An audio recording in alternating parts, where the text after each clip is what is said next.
hopefully you can see that screen okay. And Brandon, I'll wait for you for feedback just to make sure that you can, because I only have one screen in front of me. So is that okay? Indeed. Yeah. Yep, that's popped up. Okay. So what we're going to run through is, I'm not going to run through, we have a sexy video that goes through FM, but I think I'm going to jump straight into, I suppose, having a discussion about it. And we're going to talk about the 4 different tiers of excellence, and that's the 4 levels of educational development that we offer through Portobello. So that's your IWFM course, your bridging program, your degree, your master's. And then I'll just talk about just tutors and who we are and what we do, and then have the Q&A. So, as I said, it's myself, Bernard McCusker, so I'm the Managing Director of Berka Solutions. So, a consultancy in the FM industry, and I've worked with a lot of the large service providers, but also on client organizations over the last 20 years. And Brandon's been there, done that in Portobello and enrollment and this course for since it was set up, really.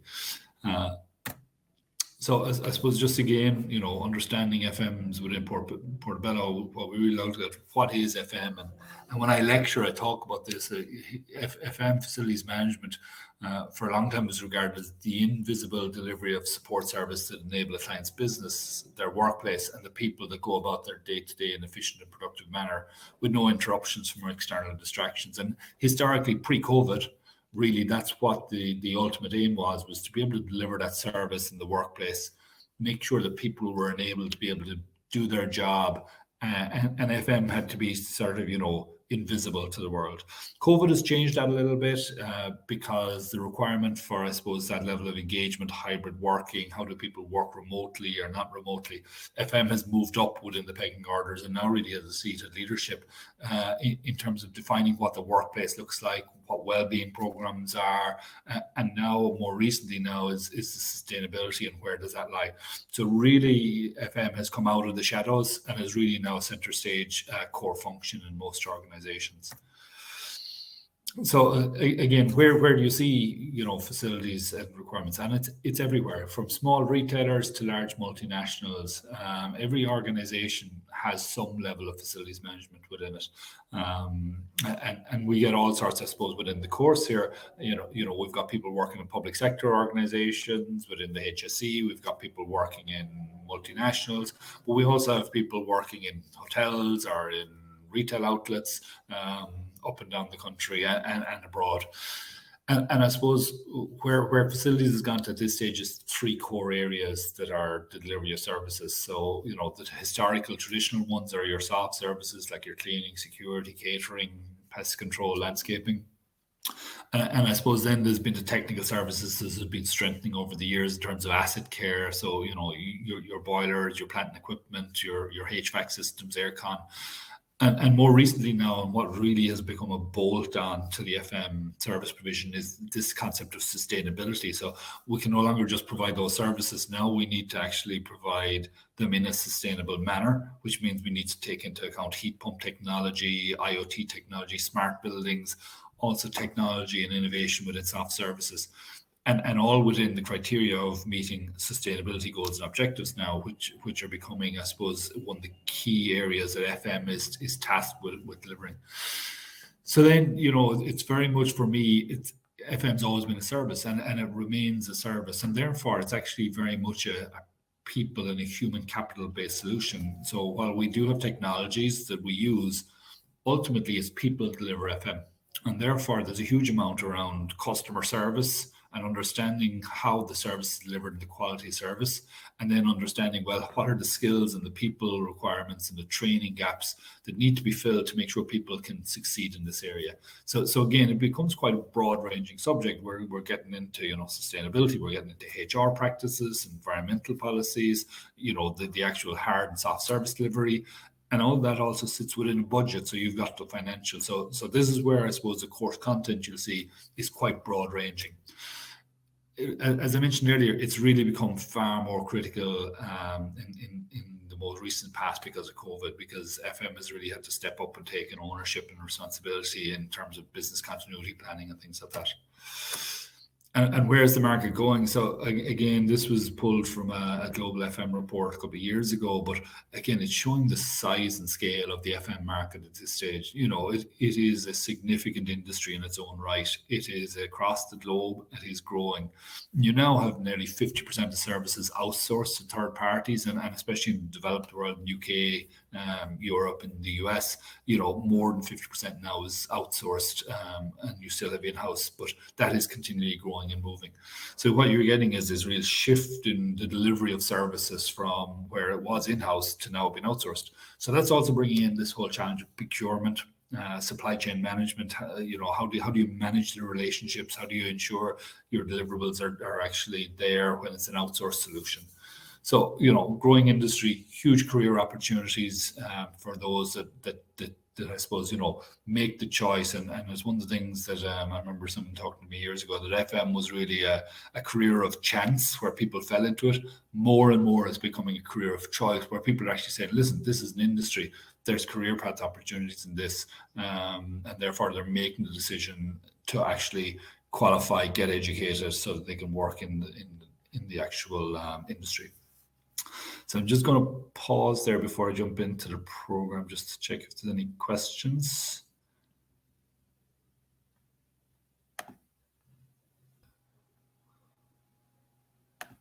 I'm happy to read out any questions that you have.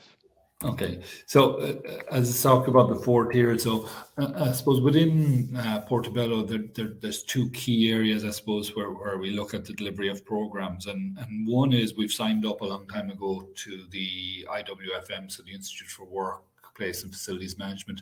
So the IWFM, historically, BIFM was, it's an internationally recognized body within the industry. So, their purpose is to, I suppose, support the industry, make sure that there's robust guidance around the standards and the expectations in the industry, and it provides an opportunity to leverage and impact on government and policy. So within their offering, there's an educational program. So we partnered with them a number of years ago, and we delivered the IFM 3, 4, and 5 modules. So again, I'll get into those details in a little bit. So the advantages there, obviously, internationally recognized body that is very easily recognized if you go to the UK or into Europe or Middle East and places like that. What we recognized, though, a year or 2 ago was actually some people, when they're coming back into education and haven't been necessarily in education for a while, need some sort of bridging program. So, it's a big jump to go into a full IWFM program or into a degree program or master's program. So we introduced the bridging program, which allows, I suppose, students to try it before you buy it as such, and it allows them to get back up to speed with going back into education, especially for people that have been out of education for a number of years. And then I suppose our 2 core educational programs are the degree program. So again, one of the things we looked at a couple of years ago was the IWFM, while it's a recognized course, it's not overly academic, and secondly, it doesn't align with, I suppose, the degree programs that you would have through your CAO programs, and especially because what we're seeing is there's a lot of transferable skills. So you get someone that may have done some level of, manufacturing, and they end up moving into facilities. They wanted to get a qualification there, but that's not to say they're not going to move back into a senior role in a manufacturing facility again through the actual facilities and utilities department. And what we said is actually what we need is a degree program that stands, I suppose, shoulder to shoulder with, a degree program in mechanical engineering or electrical engineering or industrial automation or manufacturing. So, we went and developed this course with London Metropolitan University. So it's a recognized Bachelor of Science honours level 8 in facilities and workplace management. And we also said that the next step on from there is what if people get to a level where actually they got the degree qualification, but they're moving into more senior management? Do they have the skills, I suppose, to be able to move into the senior leadership within an organization where you're now sitting at a boardroom table and you're responsible for the facilities in the workplace in that organization? Do you have the skills to be able to work and operate at that level? So this is where the master's program has been developed, and it's really to get people up to that corporate leadership level. So just going through, I suppose, the differences within the different modules and what the suitability is for different people going in. So, your IWFM Level 3 module is really an introduction to FM. It's very early days in terms of, content. It's people that haven't been really in education for a while. Maybe we've done trades or worked as a cleaning supervisor or, working in catering, and they just want to get on that educational journey. So they would go and do Level 3. Again, it covers some of the basic things like customer stakeholder relationships, health and safety obligations and responsibilities, a little bit on corporate social responsibility, and it's really introductory to all of those.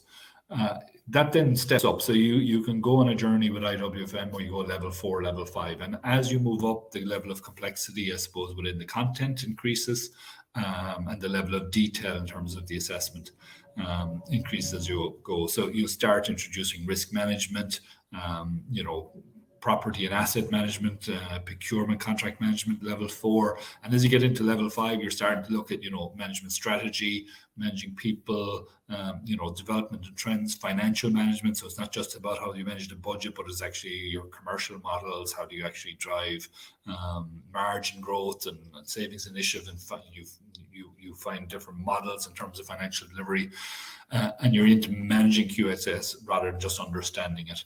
So I suppose, there are tiers that develop up here. I suppose the one thing is with the IWFM, it's quite, the content is delivered. It's a very set module that the IWFM roll out. So it's the same content being rolled out in Birmingham, Bristol, Belfast, and Ballybuffet for another location in Ireland.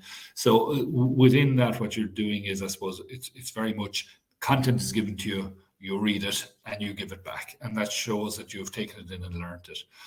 So it's a little bit different to the academic BSc modules and into the masters, which are slightly higher again. And I'll get into that in a bit more detail.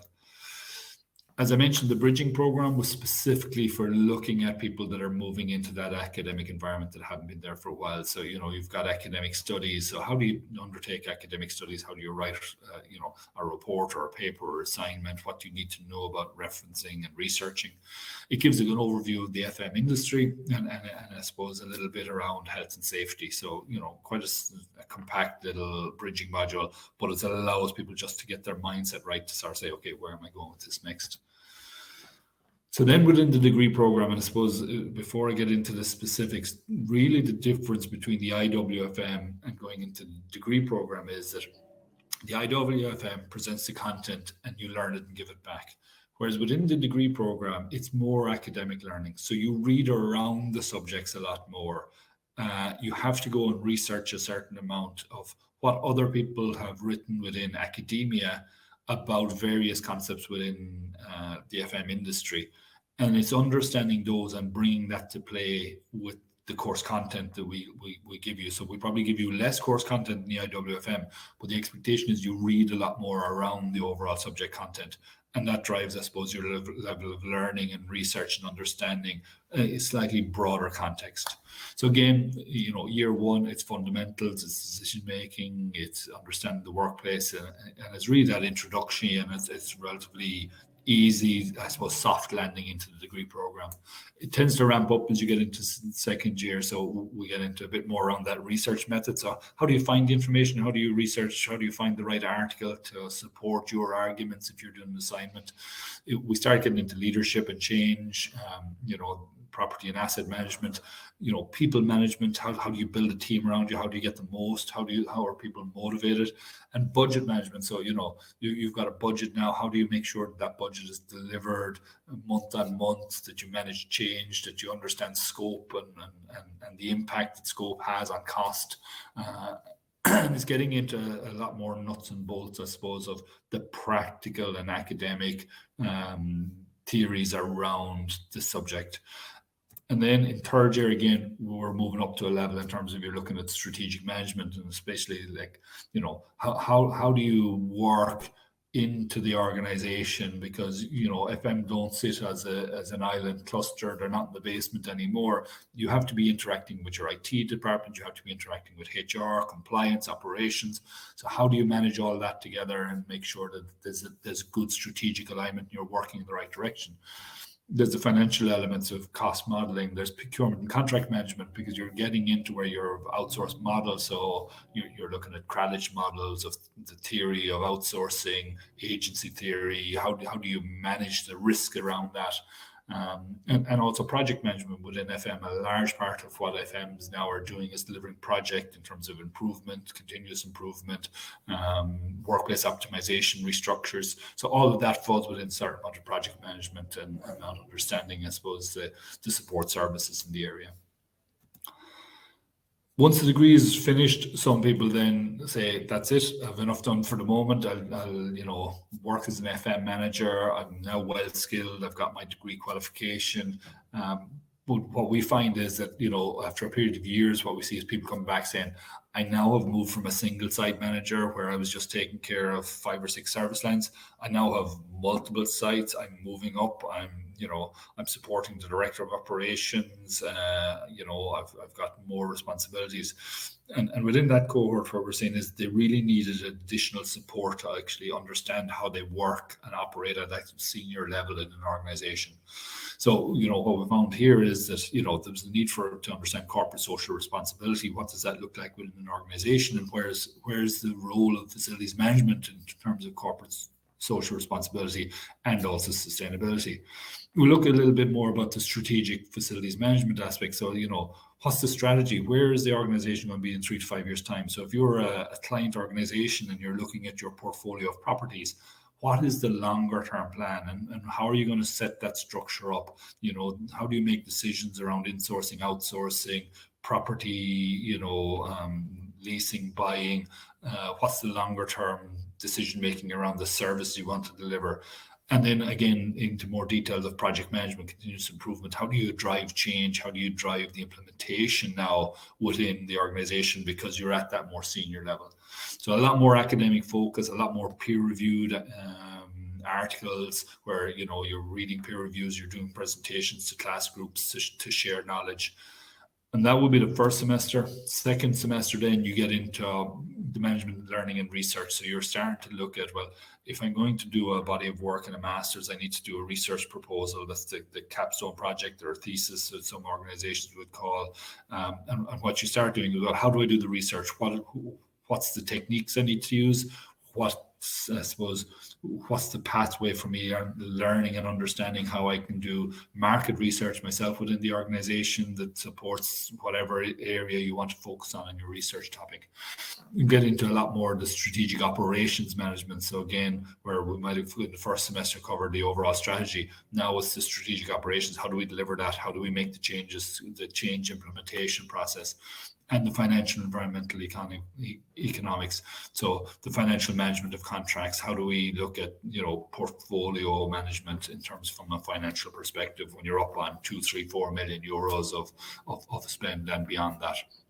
And I said that third semester is the actual research project. So that's an area of interest where it might be in, the financial health and well-being of an organization and how you're going to, deliver change over a period of time. What does the research say? Do you have an example? And then you have to go out and do the research in the marketplace, whether that's qualitative or quantitative research, to see, well, what's actually happening, and then present that, but against what is already there within the academic literature. So you have to be matching it back to literature reviews and understanding, well, what's in the literature at the moment? This is my research. What were my findings? So it's really, I suppose, getting to, a master's level is a serious amount of research and I suppose an awful lot more reading around what is existing within the industry. So before I go on to the tutoring team again, yeah, I'd love to jump in just with a little bit there on the IWFM programs. They are vocational awards, and we do find that across all vocational awards, there does tend to be that little bit more of writing and just showing what you know, that you know what you know. So a lot of the times when it comes to receiving CVs and reviewing them, what I am looking for is just that you're going on to an award that you're going to be capable of. And so if I've had some people who will say, I feel like IWFM 5, and I'll say, no, I would actually suggest you go on the IWFM 4, but I'll give reasons, and the reasons do have to do with just being able to understand the material, really related to the amount of experience that you already have, and just ensuring that you're successful on the program. But that ultimately, as Bernard mentioned, the degree is a great, ultimate goal, especially level 8. You'll know this yourselves. A lot of the times, facilities coordinators, facilities managers, it's really hard for even your HR departments to really understand everything that you do and the amount of work that sort of goes into you being successful.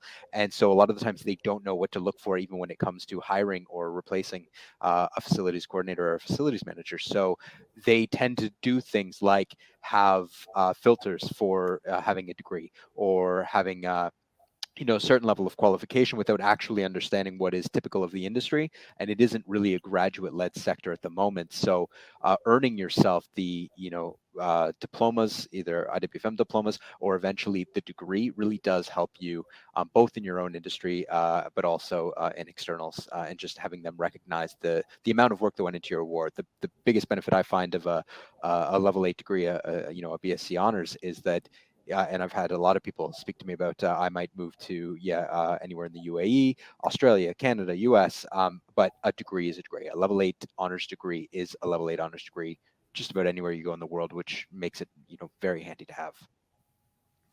Yeah.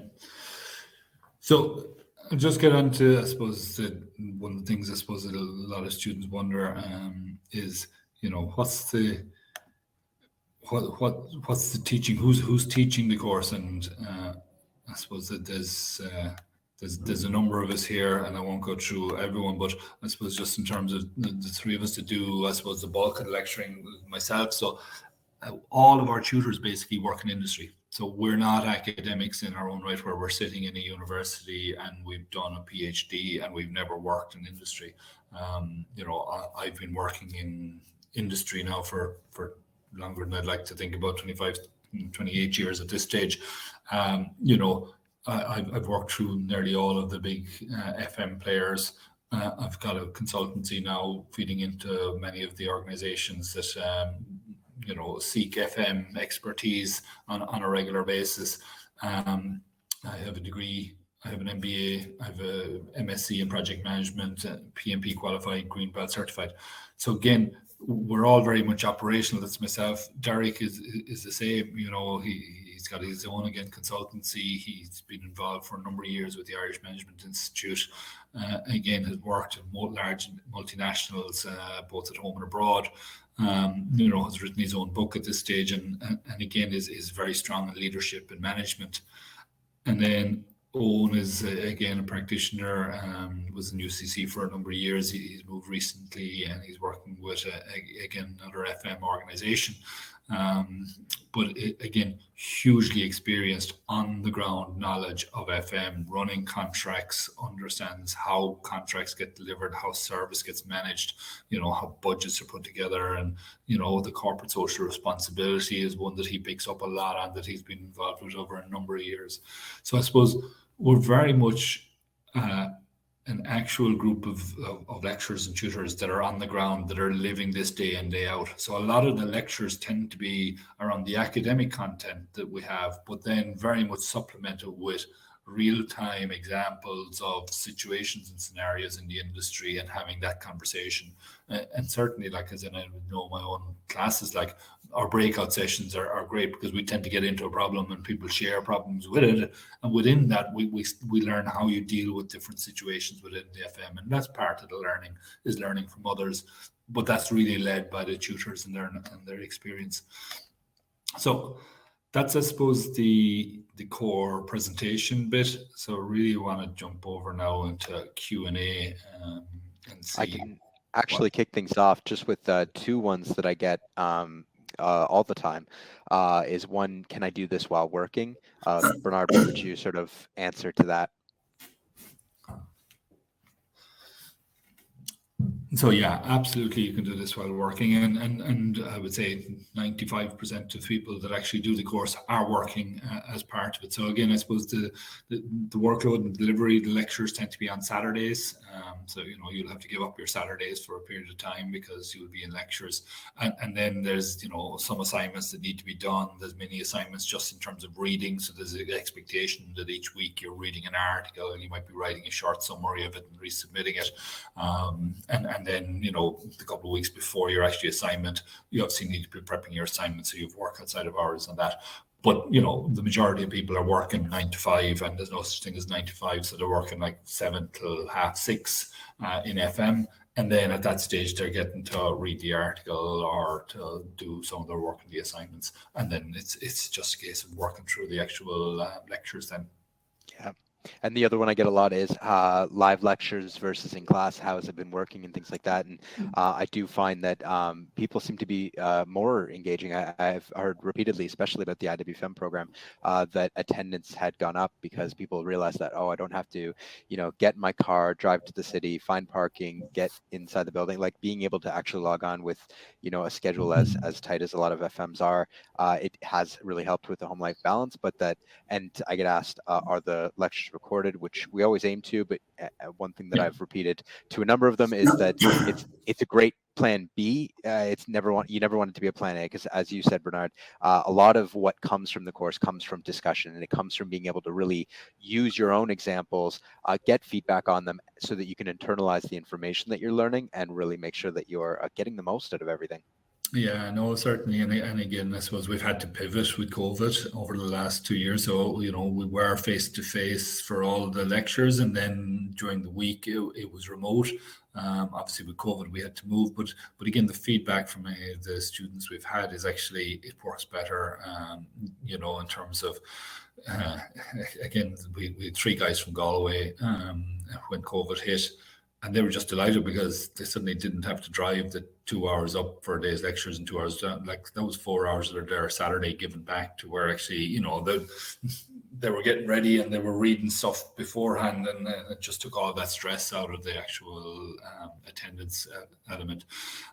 There's probably a little bit, I like to certainly be in the room with people if I can at times, and what we will be looking at, I suppose, is that there will be some amount of maybe face-to-face, but it might be more that we get a collective together for a workshop or something collectively between the tutorials, just so that people get to meet and greet a little bit as well. But certainly, like as in the course is doable remotely and works very well. But it definitely being there in the day makes a difference. So like as in certainly the breakout times for me, so what I would normally, the 3-hour lectures, we will have 2 breakout sessions of about 15-20 minutes within that period to discuss the topic we're going through. And that's where you learn from the other students as much as you learn from the tutors. And that's also, I suppose, one of the benefits of education is what you want to do is build a network. And the network that you want to build is the 15-20 others that are in the class. You're learning together, you're doing some projects together, and that's where actually some of the benefit comes from, is that education isn't just about getting a piece of paper at the end. It's, well, what have you learned and what's sustainable? And some of that is having a network afterwards that you can ping on LinkedIn going, I'm looking for someone to work in FM in Dublin, anyone know anyone? And you've got a network because you were in college with them. So having that relationship and building that relationship is important as well. Yeah. I got 2 questions there. I'll cover those.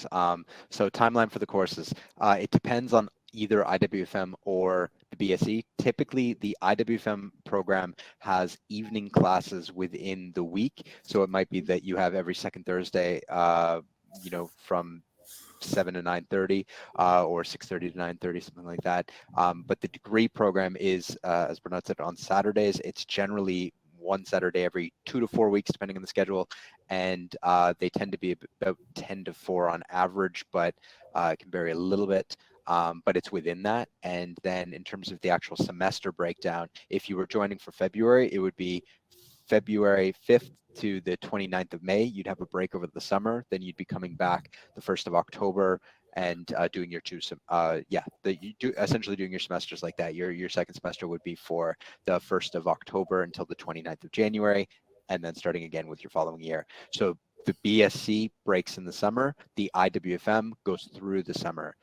one nice thing I'll say about that is if you happen to be either looking at year 2 of the degree or IWFM 5 as two comparables, by doing the IWFM 5 at the moment, because it goes through the summer, you'd be able to jump onto the year 3 in October.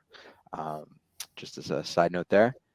Yeah, and they roll, I suppose, in terms of with the degree program, I suppose, you can either start in the January or the September, so you don't need to wait because we roll them, I suppose, in terms of 2 starts during the year, and then we roll them together during the period after that. Perfect. Bernard, this might be a good one for you. I'll read it to you.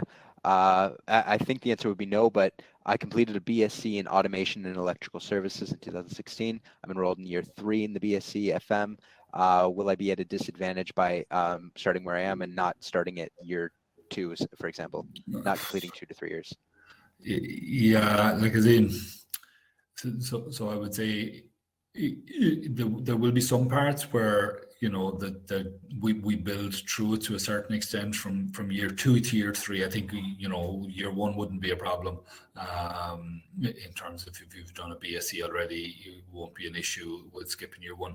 Year 2 does feed into year 3. I would say there's some content we cover in year 2 that obviously you won't cover. You have to catch up on. So I would say the best is, 1 is also depending on level of experience. So, if it's worth probably sending the CV into Brandon just to have a look to make sure that, you've covered some of that. So if you've got work experience to cover some of the stuff we cover in it, then you could sort of say, yeah, with the degree and with your experience, level 3 is okay.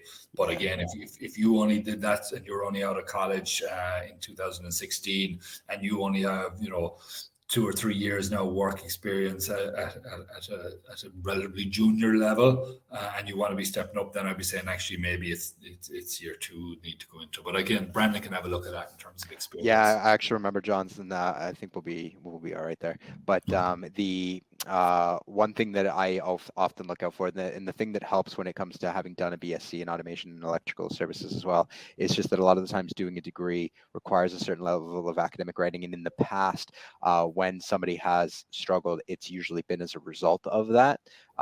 Somebody who's going from even 10 years of actual experience, but without any academic writing, and then trying to go too far advanced, where the academia is where they struggle. So that's the one advantage that I've seen, at least from graduating people. One second, let me just check this. Can an FM? Oh, actually, I'll read this in my head. Go ahead. Yeah, so like they are in there. So can an FM with an MSc reach as high as a director of operations? I know many FM below the operations director, but the directors generally don't have MSc or MAs themselves.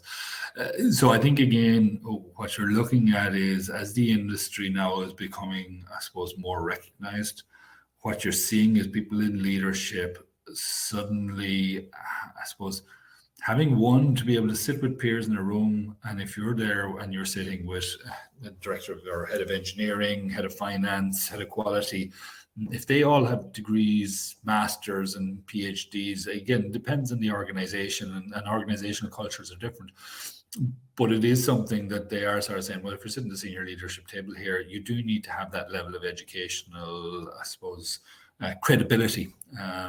That's not to say that, people that don't have degrees or masters can't sit at the senior leadership. They certainly can. I was watching a video this morning of Steve Jobs giving his commencement speech in the US to a group of graduates from a management school, and pointed out that he actually didn't even qualify from university. He went in for 6 months and decided it wasn't for him, and he hung around for 18 months on campus, basically going to lectures without actually paying.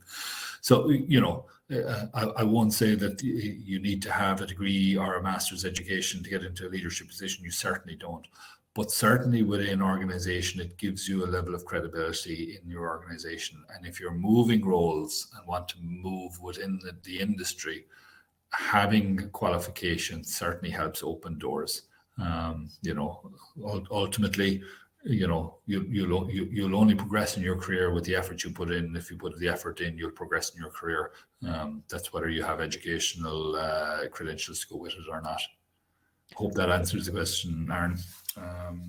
Another one for you is the degree or MSc accepted by the chartered surveyors? Accepted is a strange word. The So a lot of the time you have recognition, accreditation, and you'll have requirements for for as an example, like just in early years, you would be required to have like a level 6 major award in order to be a room leader. And so there's a certain amount of regulation that comes into. Are you talking about a specific job that would be regulated? Because that FM in general is not a particularly regulated industry. No, and again, ultimately the qualification is under the CQI national framework. Yeah. So it's a level 8 there, and the master's is a level 9. So it's a recognized, I suppose, national qualification. So whether the chartered surveyors, recognize that specifically as a requirement for them, it depends, I presume, on what they're looking at. But ultimately, it goes way beyond a particular organization because it's under a national educational standard. Yeah, so if it's like, would they accept it as a level 8 or as a level 9? Yes. But if you were asking about would it be accepted for a particular role or something like that, we could look into that for you. Yeah. So again, in relation to, company setting requirements, they may be, I would imagine, again, if they're looking particularly in their real estate section rather than so again, if you look at CBRE, like as in they have the real estate section and then they have the global workplace solutions, which is the FM services provide side. Within the real estate, if you're going to be involved in that, you may need to get membership and you may need some specific qualifications around conveyance. That's not covered under this. That is specific training requirement. So that wouldn't be covered under the master's degree program.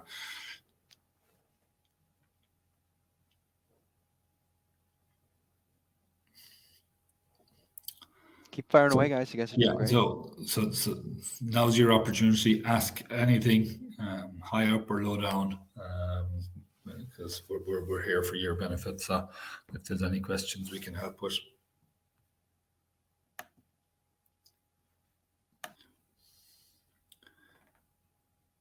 See, this is the disadvantage of remote. If we were in a room, we could eyeball and I'd start picking you out. Okay, you've got a question there, say it out loud. So,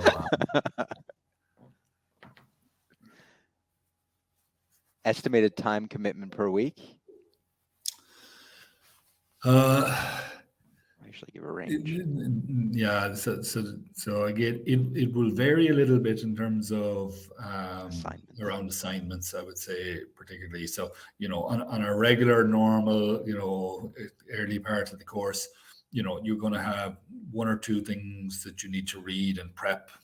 So you're, 3 or 4 hours during the weekday, and maybe then on Saturday another 4 hours, and then every second Saturday you're going to be in for 6 hours of lectures. As you then get to where, and most of the courses, the way we've structured is this are 2 assignments. So there'll be one mid-semester. So like as in if we were talking about like as in the February, May, in and around Easter time, you'd probably have a couple of assessments coming in at the same time. So what you'll find is that week or two where you've got assignments, you'll need to ramp to maybe 12, 13, 14 hours a week. And then it'll settle down again. And then as you get towards the end and you have assignments, you'll be reading a bit more. So it'll ramp back up again at that stage. So, 12 to 14 hours a week, probably on a routine basis. And it will then ramp probably around when you have assignments or exams. Also, is there a major exam? And so there's no exams when it comes to the IWFM programs. There is on the BSc, but I believe it's a continually assessed program in that it's not giving extreme weight to just one thing. We don't want just amazing test takers to do really well in the course and for everybody else to not succeed. So I think it's pretty well balanced actually between the exam and the assessments. Am I right? Yeah, and again, most of the modules. So again, each module will have probably again, 4 to 5 learning outcomes that we're specifically seeking within each module. So normally, what we would have is maybe again after the first 4 or 5 weeks or 6 weeks, we'd have the first assessment that might be 30-40% of the course grade, and that might cover the first 2 learning outcomes. So it might be write a 1,000-word report on procurement strategy within your organization.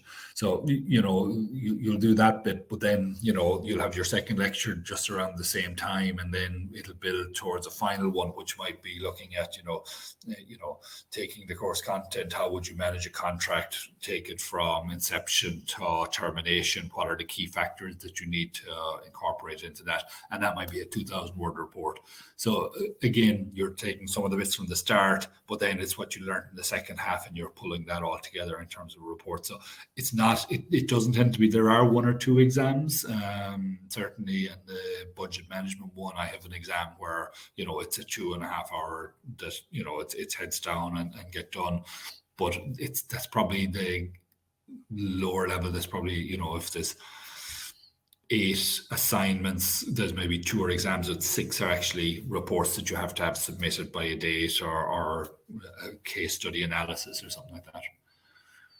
I think that covered John's, but I'll go to the payment schemes. So there's a few different ways. There is the ability to pay in full if you decided to. A lot of the times we do corporate funding as well, where it might be that they request a quote for them to raise a PO, for us to raise an invoice, so we can deal directly with them. A lot of the time, all I need for that to raise an invoice for a company is to receive who's approved the funding, their title, business, and contact details, that I can more or less take it from there.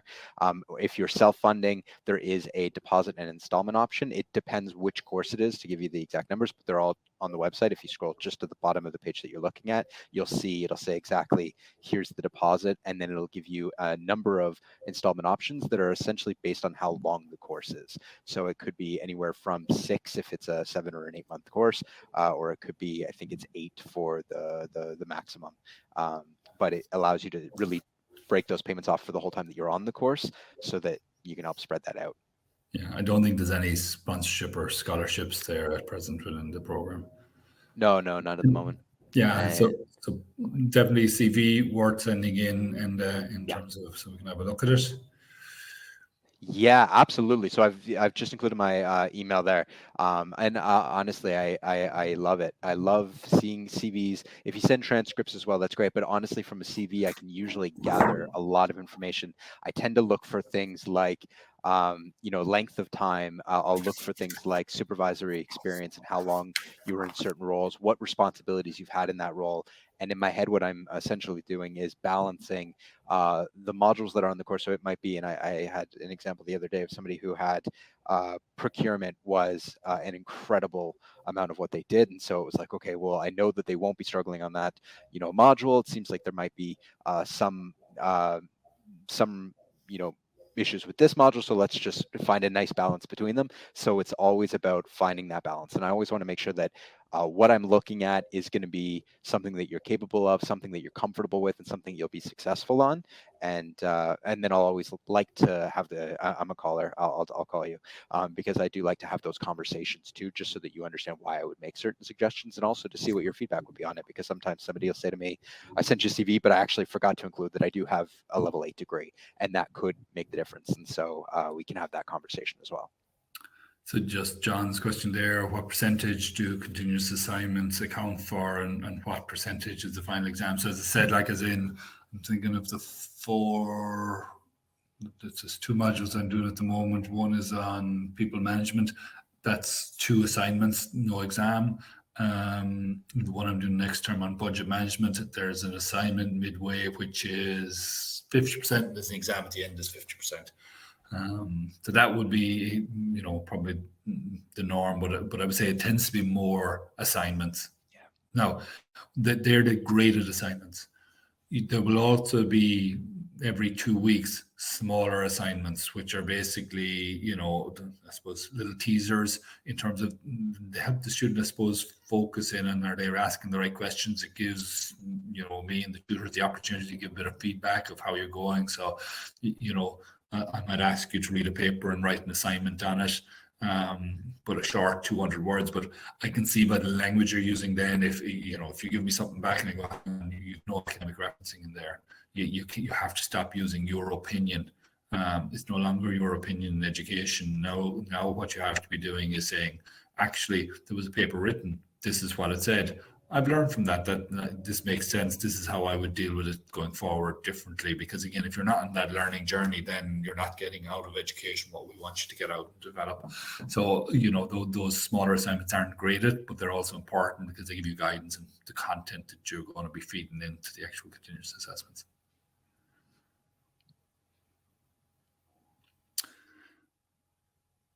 Any other questions, guys and girls? I'm not sure if there's any girls out there as well. We would have normally a reasonably decent split between guys and girls within FM. Thankfully, it's one of those industries that's well balanced.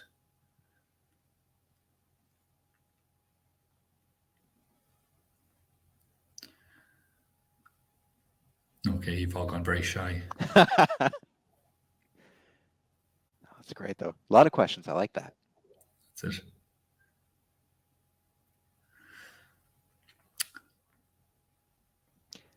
Well, just in case, I did include my email there. I've also just included my direct line. If it is the case that you're just more comfortable firing off an email or giving me a call, I mean, if you would like to just give me a call tomorrow and ask the questions privately, I don't mind at all. And yeah, I'm make myself as available as I can. Do we have so the next start date is when, Brandon? What's the timeline? It depends on which program, but in general, I think between February 5th and February 14th, all the programs have a start. So we have induction dates, really within the next 2 weeks. And when it comes to when's the last day for enrolling, a lot of the time, if you think about it, at least a week before the start of the courses, when we want to have everything sort of finalized, we will organize then login details to go to you sort of just a week before. So I would say end of January is sort of the deadline for applications. Between now and then, there's that is a lot of time to be able to send me over anything you'd like me to review. We can have conversations about which program is right. We can have conversations about progression route and the way that an IWFM 4 could lead to year 2 or an IWFM 5 could lead directly into year 3 or anything like that. And have all of those conversations. Yeah. How do you?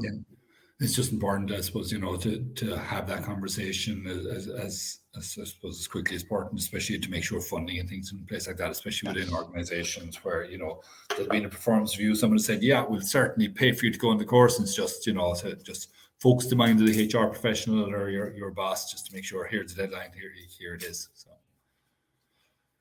how do you access tutor support if required? I suppose there's two things. One, through the lectures. So, like as in, we obviously are talking there in the breakout sessions and things like that. We use a platform called Moodle. So again, there's you can post inquiries there. The other is direct email, phone calls if there's specific questions. Again, what I would tend to do, and similar to the other tutors, we will post, I suppose, some of the assignments and the reading materials, and then we'll come back to you maybe every 2 or 3 weeks just with feedback. Once you've done some of those assignments, we'll come back with feedback on it. So what I find is normally that's as much as students want because they're busy actually reading. If they're ringing the tutor the whole time, then they're not spending enough time reading.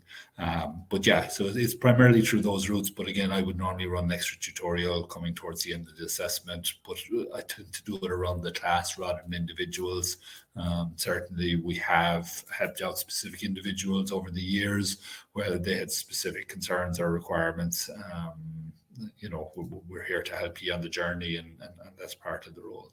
But it's not a private one-to-one session all the time. I would just, I suppose, state that because some people think that all right.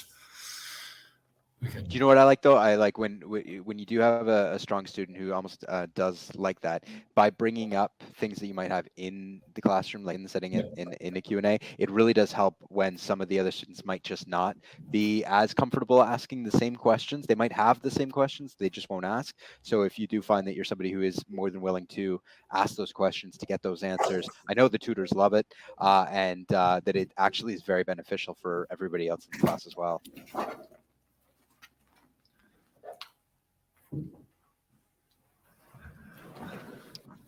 Yeah. Okay. Anything else, guys? Okay. So again, if you have any questions, reach out to Brandon is the best base. I'm available. You can reach out to me on LinkedIn. Just search Bernard McCusker. You'll find me there if you have any questions. But Brandon is by far the best person to answer any onboarding questions in terms of getting you set up and onto it. And then it's handed over to myself. And one of the things actually I didn't mention is we actually have a program manager, which is very good. So again, Paul Smith basically runs the actual delivery of the degree and the master's program.